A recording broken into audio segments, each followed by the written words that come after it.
नमस्ते, मैं हूं मीनाक्षी जोशी। वीडियो और खबरों से अपडेट रहने के लिए India TV YouTube channel subscribe करें, बेल आइकन दबाना ना भूलें। जुड़े रहें इंडिया टीवी के साथ।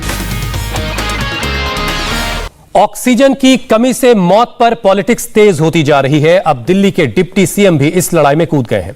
मनीष सिसोदिया ने आरोप लगाया कि ऑक्सीजन के डिजास्टर को छिपाने के लिए केंद्र सरकार ने झूठी रिपोर्ट संसद में पेश की है।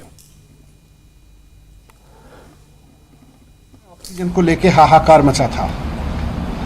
उसके दौरान जो सेकेंड वेव थी, उसके दौरान चारों तरफ से, हॉस्पिटल से, डॉक्टर्स की तरफ से, पेशेंट्स की तरफ से, उनके अटेंडेंट्स की तरफ से, परिवारों की तरफ से बहुत त्राही त्राही मची हुई थी। और हम सब जानते हैं कि पूरे देश में क्या हाल थे अप्रैल और मई के फर्स्ट वीक के दौरान। तो ऑक्सीजन का क्राइसिस था देश में। और कल जब देश की संसद में सवाल उठा तो केंद्र सरकार ने बहुत ही बेशर्मी से देश की संसद में एक सफेद झूठ बोला कि पूरे देश में ऑक्सीजन से कोई मौत नहीं हुई है। केंद्र सरकार को यह सोचना चाहिए कि अप्रैल के लास्ट वीक में 15 अप्रैल के बाद से 15 अप्रैल से 5 या 10 मई तक के बीच में जो देश में हालात थे, उसमें ऑक्सीजन का मिसमैनेजमेंट केंद्र सरकार की ओर से हुआ था। और केंद्र सरकार के ऑक्सीजन मिसमैनेजमेंट की वजह से देश में हॉस्पिटल्स में त्राही त्राही मची थी।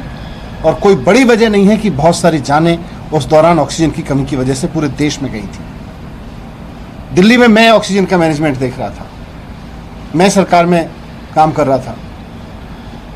मैं जानता हूं कि किस तरह से मेरे व्हाट्सएप मैसेजेस भरे हुए थे हॉस्पिटल के चीफ के, उनके मेडिकल सुपरिटेंडेंट्स के, डॉक्टर्स के, अटेंडेंट्स के, परिवारों के, पेशेंट्स के, कि साहब हमारे हॉस्पिटल में ऑक्सीजन नहीं है, हमारा आदमी ऑक्सीजन के बिना मर जाएगा, हमारे को ऑक्सीजन दीजिए, नहीं तो हमारे यहाँ 4 सरकारी अस्पतालों में मैं खुद खड़े होकर ऑक्सीजन डिस्ट्रीब्यूशन देख रहा था।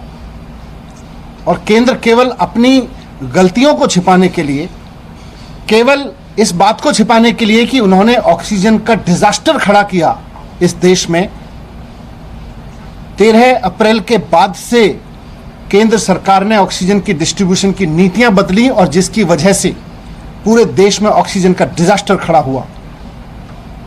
वो बंद कमरों में बैठ के बनाई गई नीतियां थी जिनकी वजह से पूरा का पूरा ऑक्सीजन डिस्ट्रीब्यूशन सिस्टम चौपट हो गया।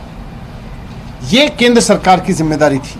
केंद्र सरकार को ये जिम्मेदारी अपने सर पे लेनी पड़ेगी और लोग जानते हैं कि केंद्र सरकार ने इसको मैसअप किया था। नमस्ते, मैं हूं मीनाक्षी जोशी। वीडियो और खबरों से अपडेट रहने के लिए India TV YouTube channel subscribe करें, बेल आइकन दबाना ना भूलें। जुड़े रहें इंडिया टीवी के साथ।